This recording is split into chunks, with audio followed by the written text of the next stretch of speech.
Have you ever looked at somebody with triplets and you've been like, how the heck do they do it? Like, how did they survive the newborn stage, let alone everything else? I'm a mom to 2.5-year-old triplets, and I'm going to tell you how we made it through the newborn stage so that if you are expecting, or you know somebody that is, or you're just curious, you'll find out. And while I tell you this, you're going to watch me fold laundry because all my clean stuff is just here on the floor. My husband's great. He washes all the clothes for our family of 5. He does not fold my clothes. I get it. So I'm going to do it myself. But right now they're just living on the floor in a pile of cleanness. And if you judge me, you can't. Only if you have triplets. If you have triplets, then you can judge. If you don't, I don't want to hear it. Let's begin. Right, first things first, our kids were born 32 weeks and 3 days, so they were 8 weeks premature, so they did spend time in the NICU. That is a huge part of our success. And I know hearing kids in the NICU doesn't sound like success, but it really truly was like a crash course in parenting, especially parenting multiples, for my husband and I. Me and my husband, grammar's not my thing.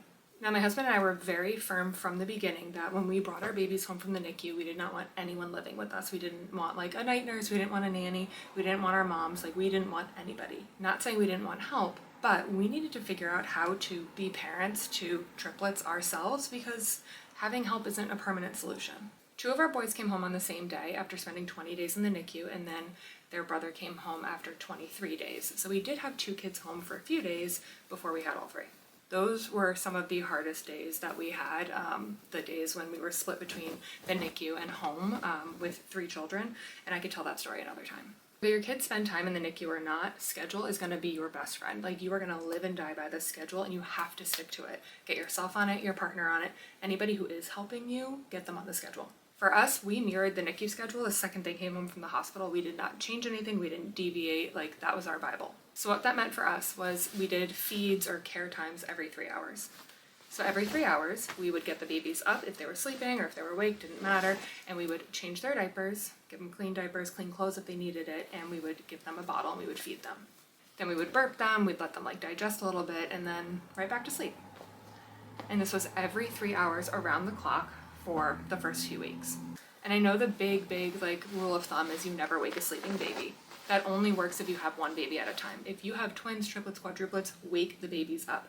Do not let them sleep. Because what's going to happen is if you have 1 baby that wakes up to feed and you let the other 2 sleep, by the time baby 1 is done, baby 2 and 3 are going to be waking up, and then you're up for like a good 2.5, 3 hours in the middle of the night when you could have just been up for 1. Something my husband and I also did, I know a lot of families do like to divide and conquer, and by that I mean some families like to, do it in shifts. So, mom will sleep, dad will do the care time for all 3 babies, and then they will swap the next time.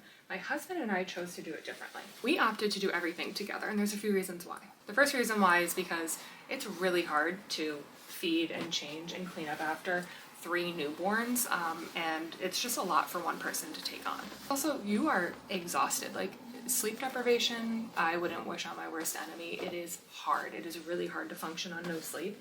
And so by doing it together, my husband and I were able to like keep each other awake. We were able to like, watch a TV show while we were doing it, just chat and catch up about, I don't know, who pooped last, just typical parent stuff.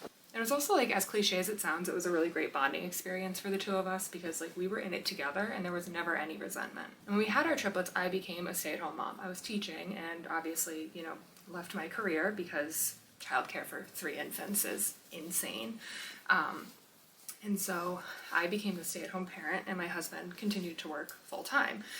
Thankfully at the time his job was almost entirely remote, so we were both working full-time. Like, I'm with the kids all day, he's working his formal job all day, and so at night, it wasn't like either of us had a break during the day where it was like, oh no, I'll take it on or you take it on. Like, we're both busting our butts, and so we just did it all together. I think the biggest takeaway here is schedule.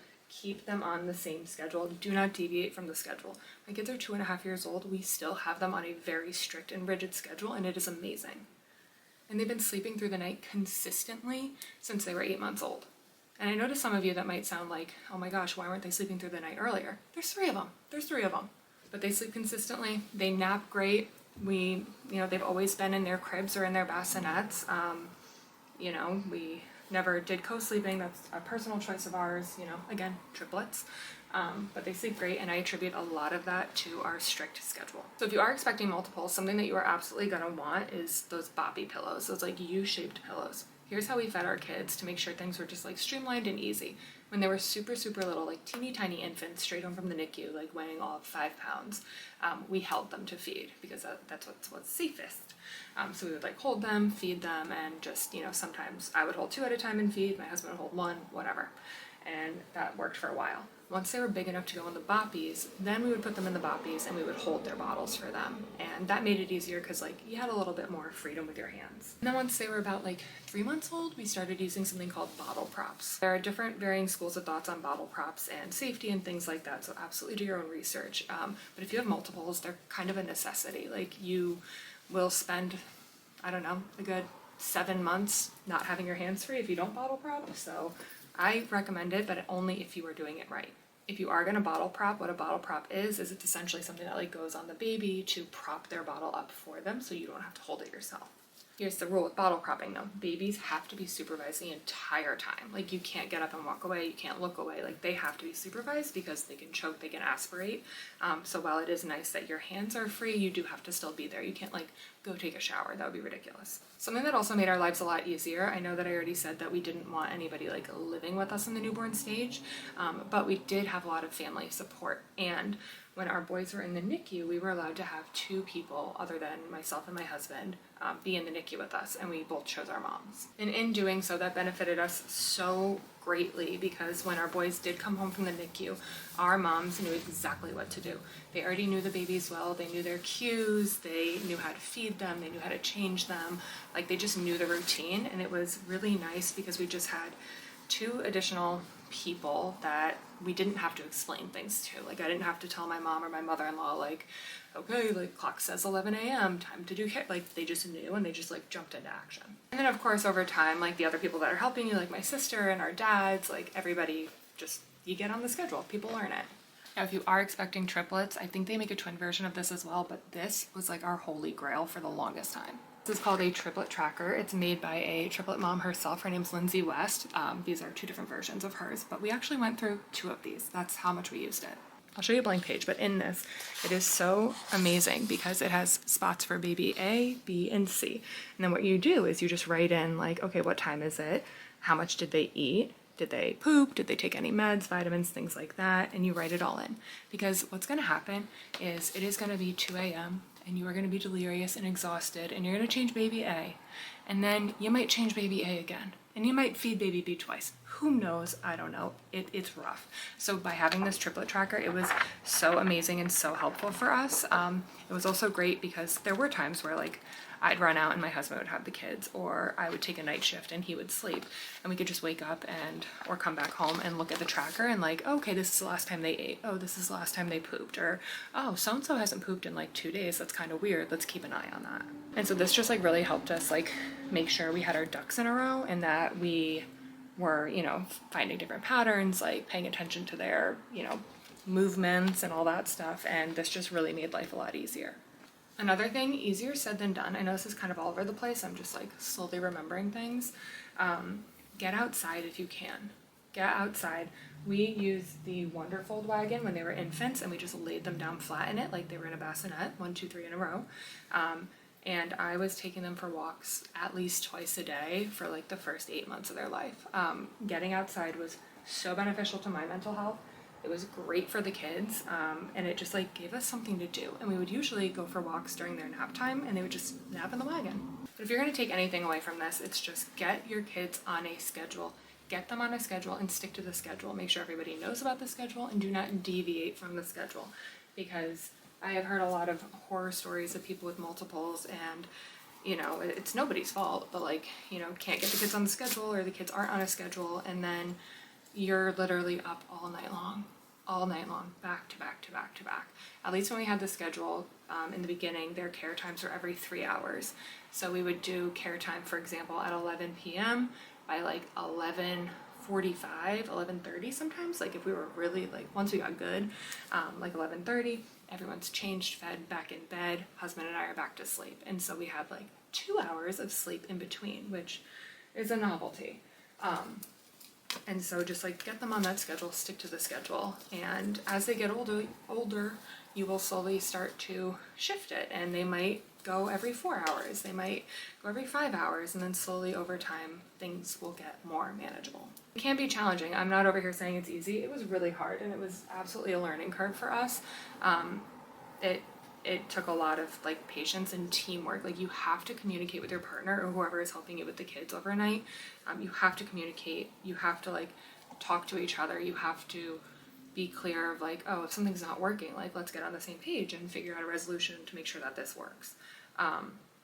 You know, for myself, I was pumping, and so my husband would, you know, once the babies were done feeding and if I was still pumping, he would just get up and wash the bottles, and he would take care of all that right away so that by the time I was done pumping, we could both go back to bed together. And so it's just really about communicating, it's about staying on the same page, and it's about sticking to that schedule. And like I said in the beginning, do not listen to anybody that doesn't have multiples. We got lucky because both of our families kind of looked at our situation and they were like, whoa, haven't been there. We don't know what you're going through. We're not going to give you any advice. We're just going to support you. And that was like the greatest gift they could have given us. If anybody tries to tell you what to do or how to parent or how to schedule or any of that stuff, like just don't listen. Do what you think is right. Do what you think is best. But, you know, people are going to have opinions, and people are going to try and tell you what to do, and they're going to tell you what worked for little Joey and what didn't work for Bobby and whatever. It doesn't matter. At the end of the day, schedule. So that's it. Just schedule. And the last plug for getting these kids on a good schedule is that it is going to benefit everyone. Everyone. Your kids are going to sleep well, and you are going to sleep well, and people can help you with your children. That was the biggest thing for us. Was that we wanted to get the kids on a schedule so that if we ever needed family to babysit, they could do it because it was so simple and streamlined. And to add to that, make your baby's bedtime routine easy and simple. I know a lot of people like to do the whole, like, you read a special book, you sing a special song, you take a special bath, all that stuff. In my experience with multiples, less is more. Keep it simple, keep it streamlined, keep it easy. Our kids have had the same exact, like, bedtime routine since they came home from the NICU. That is bottle, clean diaper, into bed. That's it. It's literally that simple. Anybody could do it. Bottle, clean diaper, into bed. Now they brush their teeth.